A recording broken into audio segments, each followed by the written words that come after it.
嗨，大家好，我是瑞，欢迎回到我的频道。台南府城早期也被称之为凤凰城，而我今天的旅游目的呢，就是寻找传说中的凤凰。快跟着我一起感受台南的文化与情乐，影片将配合文史与景点来游玩。第一站，我们来到了普济殿，我要来找一幅超美的壁画。咦，怎么这么好找？壁画以现代感画风以及八卦图构成立体空间的视觉效果，描绘普济殿主事神明持斧千岁的故事。画面有锣鼓架、凸灯、神教、神谕等元素，呈现出普济殿的文物与特色。海洋与鲸鱼则代表台湾的意象，而壁画中的一大亮点在壁画的下方，呈现清末明初的流行音乐南管乐。这是超美的，很有木下新艺术派的风格。木下很会人物的侧脸描写。这个是阿亚，也就是小唢呐，然后这个是琵琶，这边这个是三弦，最后还有拍，很酷诶，所有细节都有。这里有个有趣的故事，原本作者呢想要让持斧千岁拿着鲤鱼，代表着思维，但妙方希望是画凤凰。后来经过神明指示后呢，最终将两者结合成鲤鱼凤凰，所以手中的是鲤鱼，也是凤凰。讲到 keyword 凤凰乐，据说普济殿的位置正好位于蜘蛛结网穴，风水的正中心。传说为了网住凤凰，不让它飞走，所以以此为中心，马路被设计成放射状，类似一个八卦的网状街道，希望保持整个府城繁华不坠。普济殿正是凤凰的鼻孔所在，鼻孔很重要，你知道吗？而当时八卦型的网状街道，后来老街都已经拓宽，所以已经看不见了。让我们来看看普济殿夜晚的模样吧。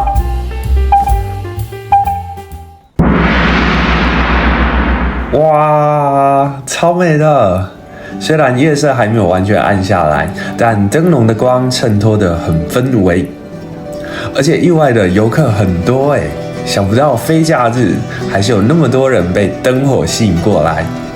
台南的巷弄真的很有趣，晚上的巷子又呈现出不同的风格，静谧又温暖的感觉。哇，这就是巷弄惊喜吗？这排灯笼很有感觉，而且仔细看，上面画得很用心，很惊人的画工哎。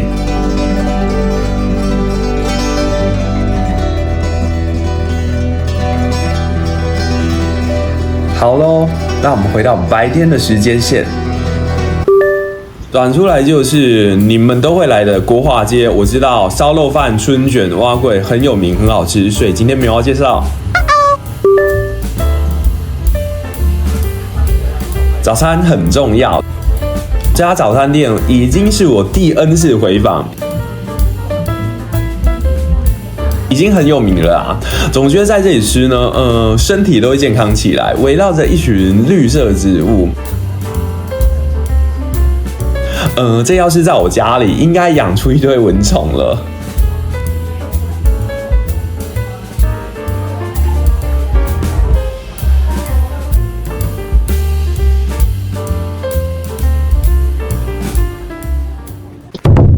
早餐过后，来到了玉皇宫。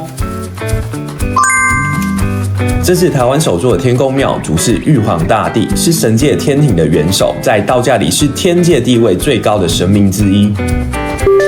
大致是神明集团中 CEO 的职位，上面有三星道主、常务董事，以及最大的 BOSS 太上老君，也就是董事长的职务。而往下主持会有乡土神、开漳圣王、保生大帝、广泽尊王等等，还有特定神，像是文昌帝君、关圣帝君、土地公等等。那么为什么会来到这里？既然你诚心诚意的发问了，我就大发慈悲的告诉你，这里就是凤凰右翼的所在处，开基玉皇宫。这里真的是众神齐聚的殿堂。一楼正殿是三官大帝、南斗星君、北斗星君；二楼凌霄宝殿是玉皇大帝、玉皇四殿下、玉皇三公主，还有太真人、盘古圣主、太白金星；三星道主王灵天君、张府天师、普化天尊、太阳星君、下坛将军，以及准提菩萨、三宝佛、观世音菩萨、玄天上帝。我真的是在玉皇宫一次认识这么多神明，超酷！为了寻找传说中的凤凰，我阅读了很多文献和资料，也走访了台南好多地方。给个赞，鼓励一下吧。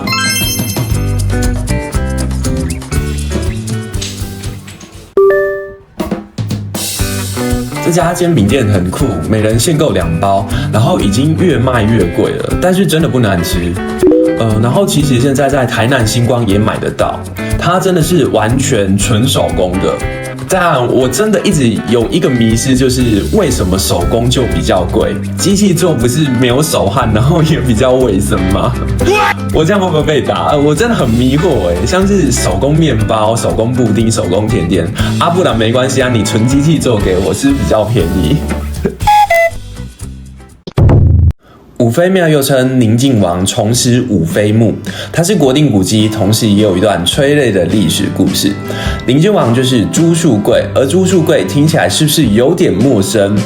他是朱元璋的后代，历史是这么述说的。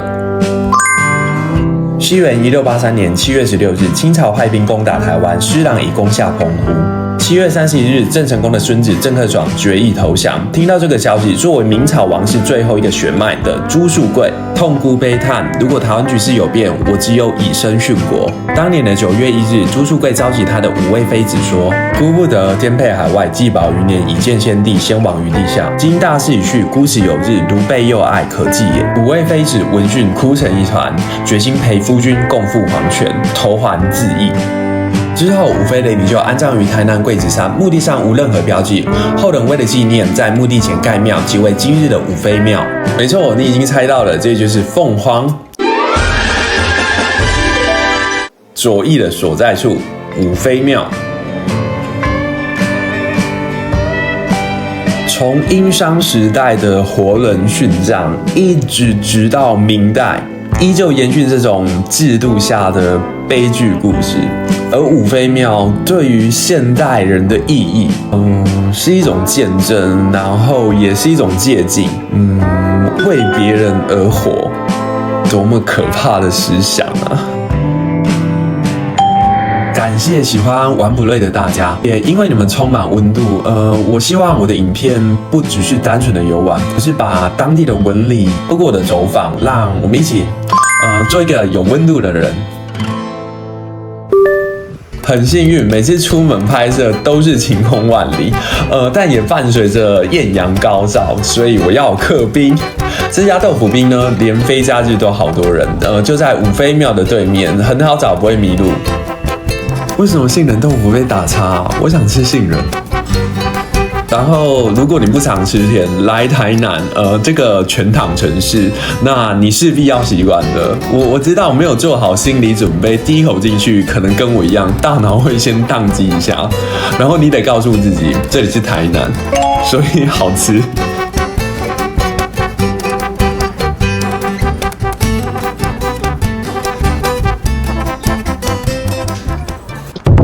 北极殿又称旧陵北极殿大上帝庙，而旧陵指的就是台南老城区内地势最高的地方。玄天上帝是明朝的重要信仰，受明朝历代皇帝所敬奉。郑成功部队登台后，兴建了很多玄天上帝庙。而台南北极殿所在的旧陵，地势最高之处，据说是河南时期的一间汉医馆。郑成功攻台时占领此处以医治伤兵，后来将此医馆改建成北极殿。大家知道玄天上帝的故事吗？我觉得超酷的，但听说是清朝之后，清朝刻意推广妈祖与关圣帝君信仰，就编造玄天上帝是屠宰业之神的故事来打压。传说中，玄天上帝是一位屠夫。某天，他得到神明的感悟，决心放下屠刀，潜心向道。为了表示修道的决心，他开膛破肚，把他们丢到河中清洗，象征的洗净罪恶，因而得道。因此，他的肚子化为了龟仙，而肠子化为了蛇仙，也就是我们在玄天上帝形象中看到的那样。他一脚踩着蛇，一脚踩着龟。但即便我听完这个故事，感觉不像抹黑啊，我觉得超酷的，这很有决心吧，这很励志欸。虽然故事应该是不大可能啦，拉肠子出来洗，差点忘记我今天的任务，心中哦撒撒给哦。没错，这里就是凤凰星的所在处，旧陵北极殿，这个台南老城区内地势最高的地方，心脏就在这里。谢谢大家对上一支台湾灯会影片的喜爱哦，你们的留言我都有看见，谢谢你们的鼓励。然后同时我也收到了很多谢谢，真的内心很感动，很开心。有位正在住院当中的朋友，无法亲自到灯会现场，因此透过了影片来观赏，谢谢你的谢谢。然后祝大家身体都健康。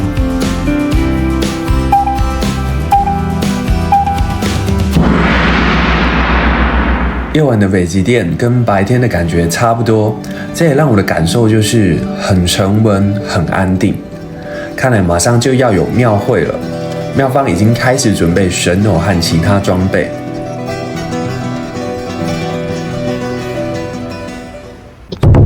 台南市东门城又称迎春门，典故来自每年立春时节会在此举办的迎春礼。依清治时期方志及采访册的记载，衙门事前会先做好春牛与盲神像，安放在大东门外的春牛亭。立春前一天，城内知府、海防同知、知县等官员会身穿正式的官服，率领衙门众职员到场致祭。完毕后，将春牛、盲神像迎进城内，鸣锣贺道，巡游市街，最后至衙门安奉。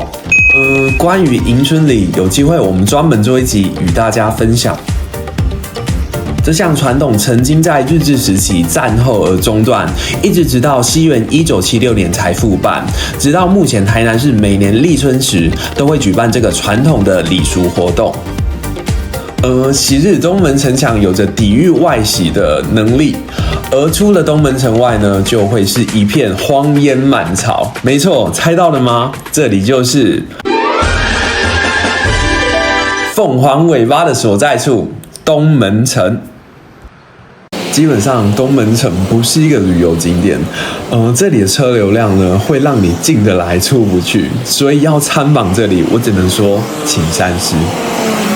我一直等不到可以过去的时机耶！天哪，就是一直有车来，完全没办法过马路。好了，不行，又有车来了。可以了，可以了，可以过。又有车来了，我又过不去了。可以了吗？我这边等好几分钟了吧？又有车来，怎么办？我一直过不去，我会不会一直卡在这啊？一直卡在东门城里面。这台车要让我，太感动了！感谢深蓝色 Kia 的车主，感谢你，你会有好报的。而这家面包店是台南才有，它的隔壁是一间有名的三明治店，但评分值掉到只剩下3分。我翻了一下评价，好像是店员脸太臭。而这家在地老店评价还有4.2分。重点很闹的评价是，东西比隔壁的三明治好吃。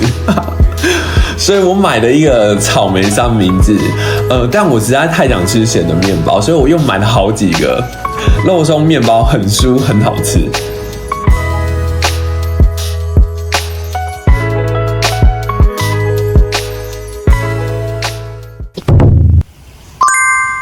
赤坎楼前身为和治时期1625年辟建的普罗明遮市街，而现在所建的赤坎楼大部分是汉人在荷兰城堡之上陆续建盖的庙宇，包括海神庙、文昌阁，是欧式普罗明遮城遗迹以及海神庙、文昌阁的混合体，目前列为国定古迹。进到古迹后，你会感受到浓烈的古色古香气息，可以看到保存完整的建物和文物，想象着昔日的历史场景，感受当时的风貌。另外，赤坎楼的周边环境也很棒，有许多的老街和传统小吃，可以品尝道地的台南美食，绝对是结合历史文化和美食的好去处。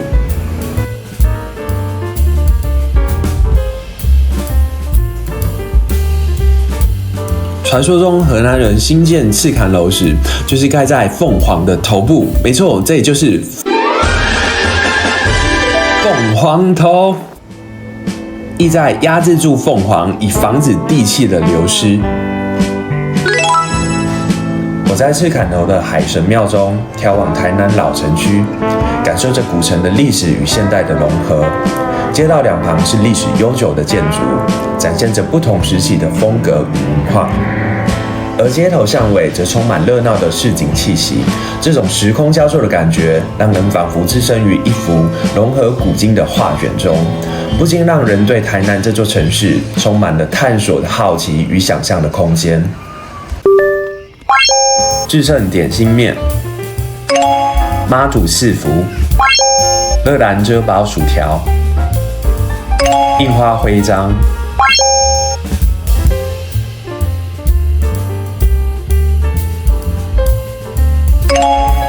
八家酱乖乖。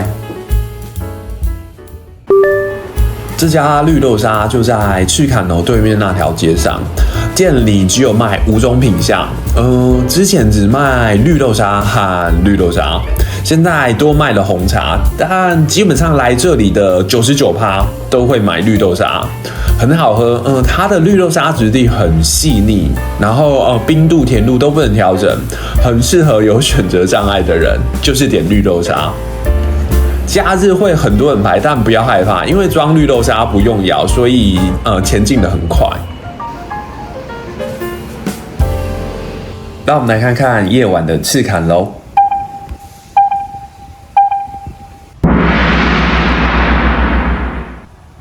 是很美，而且我发现赤坎楼营业时间是到晚上的9点，很棒的时间呢。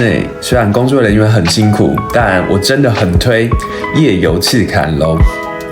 这个时间都没有人，大家都跑去吃晚餐了，我一个人独享赤坎楼的夜景。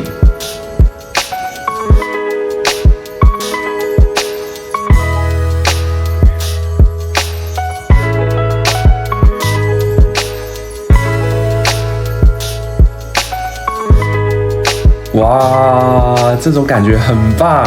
白天真的很热，也很热闹。现在趁着夜色，有种沉淀下来的感觉超好。海神庙是有人数限制的，刚刚看楼上显示有11人，可是我上来后发现一个人都没有到底应该是计数器坏掉了哦。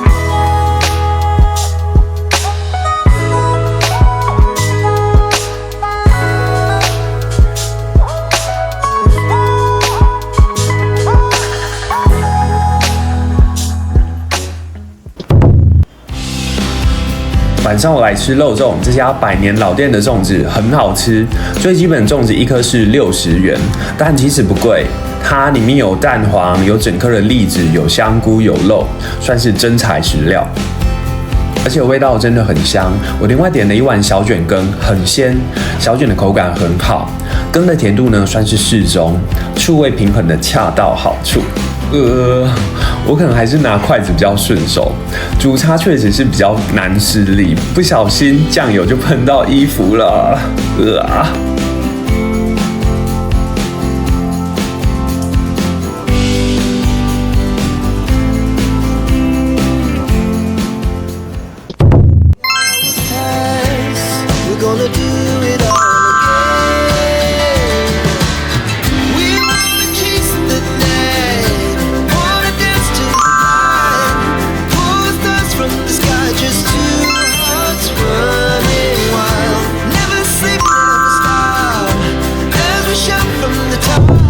台南整体的地形就是一个丘陵地，而形状就像一只展翅的凤凰。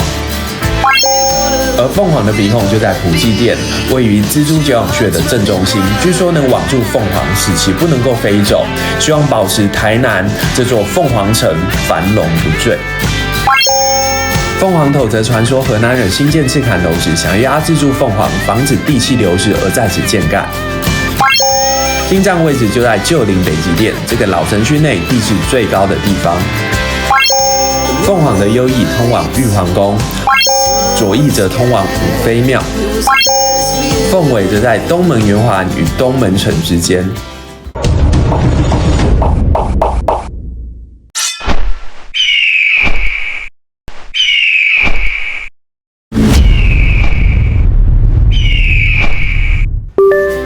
关于凤凰城的由来，还有一个说法，就是台南市内种植无数的凤凰花木，每年7月时，凤凰花一片火红，为这座400年的城市装点更多的色彩。